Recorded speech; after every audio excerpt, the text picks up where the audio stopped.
Acum spunea doctorul că nu mai există nicio șansă. Pot să vă dau o persoană care fata este în America, în Canada, și a avut mama aici acum 2 ani, foarte bolnavă de cancer, cu metastaze, abia au adus-o.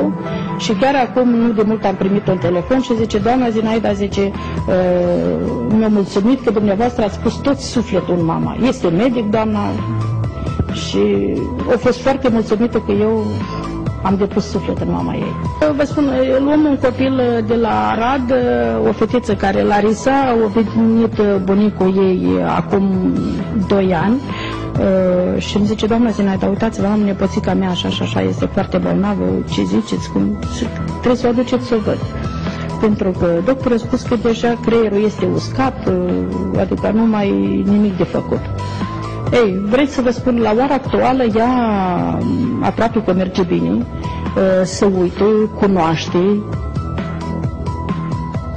Ea care nu mai avea, adică ea nu mai avea echilibru, ea nu mai avea, cum să vă spun, ea nu cunoștea pe unde merge, ea acum cunoaște, te uiți la ea, vorbește, adică a început să zică da, a început să zică, să dea din cap, a început să rupă, m-ați înțeles?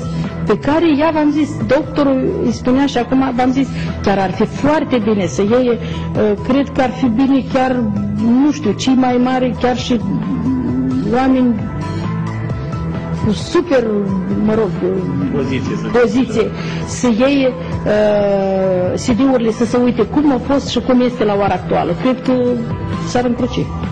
Eu așa zic eu, pentru că eu știu cum a fost și cum este la ora actuală.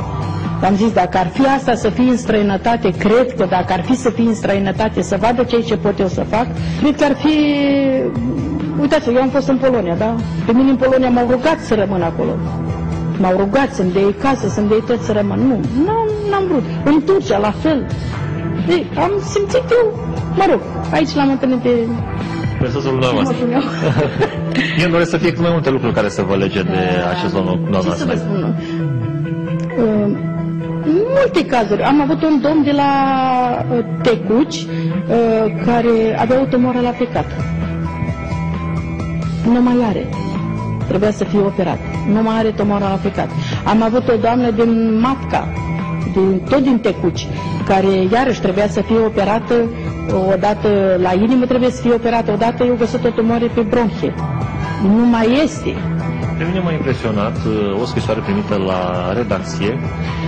Un telespectator povestea ce pățește atunci când are crize de litiază renală, când are pietră la rinică, așa cum știu marea majoritatea oamenilor. Îmi spunea că pur și simplu cade pe stradă, leșină de durere și sunt dureri care revin. Deci crizele astea periodic, la 5-6 luni se întâmplă.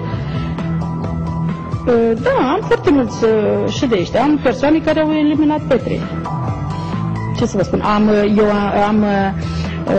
Cum să vă spun? Eu am dosare care sunt cu analize. Pot să le pun la dispoziție oricui când dorește. Analize făcute înainte? Analize făcute înainte și după, și tomograf și ecograf, tot. Chiar acum am un caz, ieri mi-au adus analizele, doamna, stă în militari cu soțul care a avut tumoare la plămâni și sunt la mine, este dosarul și doctorul zice, eu spus, ce ați făcut, doamna, ați făcut operație? Zice, nu. Zice, ce tratament ați urmat?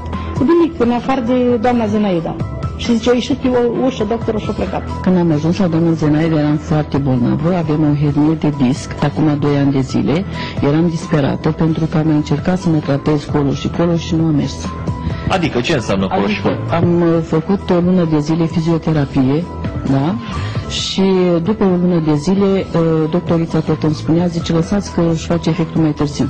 Și am spus, nu se poate, am niște dureri îngrozitoare, eu nu pot dormi noaptea, deci m-am chinuit 5 luni de zile, dacă vreți să mă credeți, 5 luni de zile nu mai știam de mine, încât mă gândeam la alte treburi să termin cu viața. În momentul când am văzut că obțin atâtea rezultate, am luat legătura, în sensul că am luat numărul de telefon, am căutat-o, am găsit-o, am venit, i-am spus și după 4 ședințe, durerile mele n-au mai fost. Am făcut în total 12 ședințe, deci uitați-vă că au trecut 2 ani, spre 3 ani de acum încolo și doar vin la întreținere, vin așa pentru întreținere. Așa. Ce am văzut eu acolo în jurul meu, în legătură cu doamna Zenaida, vreau să vă spun câteva cuvinte. Deci, dânsa nu numai că are un har de la Dumnezeu, asta să nu mă contrazic, și dacă mă contrazice, rămâne cineva cu contrazisul, dar eu le știu pe ale mele. Deci, în momentul când dânsa venea pacientul, deci era în prezența unui pacient și era incapabil de a se îmbrăca și așa, dânsa punea mâna și îl îmbrăca, îl ajuta, îi făcea totul cu zâmbetul pe buze. N-am văzut odată răstindu-se la cineva. N-am văzut la cineva cum s-a mai întâmplat așa când am ieșit și am spus că nu mai dau pe acolo. Este adevărat că altfel n-aș fi venit aici, vă dați seama. Nu veneam eu ca să doar așa, de dorul de a spune că vreau să o văd pe doamna Zenaida. Este un om deosebit, da? Și, nu știu, are un har că pe mine m-a făcut bine. Am avut o altă problemă cu sânii, acum mai recent, când doctorul mi-a zis să mă duce să vă fac o incizie la fundeni, deoarece acolo trebuie să se cauterizeze ceva. Eu am spus că nu merg și mi-am spus în sinea mea, zic, doctorul meu este doamna Zenaida. Și am venit și după prima ședință care am făcut-o la doamna Zenaida, mi s-a stopat acea scurgere sângerie de la sân. Și merg în continuare, dânsă mă palpează, îmi face tratamentul care îl are și îmi spune că mă simt eu din ce în ce mai bine. Și deci sunt lucruri reale. Din cauza alimentației sau așa, am făcut niște pietre. Ei, doamna Zenaida, deci nu i-am spus doamnei, dar tratamentul care îl face doamna, că îl facem tot corpul, cred că mi-a dilatat canalele acelea. Pentru că eu la o lună de zile elimin o piatră cu ușurință, fără dureri și fără moarte și fără nu știu ce. Tot datorită doamnei Zenaida. Doamna, ați avut de curiozitatea să verificați și prin metodele clasice ale medicinei aceste rezultate? Adică să refaceți analizele doar așa pur și simplu ca să verificați aceste efecte pozitive? Acolo am făcut remeneu și mi-a ieșit un remene de zero, cum se spune, foarte prost mi-a ieșit. Și medicul l-am întrebat, stați așa, l-am întrebat pe medicul respectiv, eu vreau să fiu sincer față de dumneavoastră, să vă spun, vreau să mai merg și la un terapeut. Și dânsul mi-a zis, zice, mergeți, dar să știți că aveți o suprafață mare atinsă acolo și nu cred că își face efectul. Mi-a spus, un medic rezident, mi-a spus. Și zic, totuși eu am să încerc pentru că nu mai pot suporta durerile. Deci m-am dus la clasic, m-am dus așa, pentru că am avut nevoie de fiecare dată, m-am dus acolo. Dar când am văzut după o lună de zile de fizioterapie, că nu am văzut absolut nimic, nu pot să zic că nu sunt incapabil sau asta, nu asta. Dar eu la vârsta mea de 63 de ani, nu mai pot să mai merg la o operație așa cu brațele deschise, nu? Poate să se întâmple ceva, să-mi ating un nerv, cum era și Doamne ferește. Mai ales că acasă nu am o situație în roz. Deci am soțul care are o leuconieversită mai din trecut, da?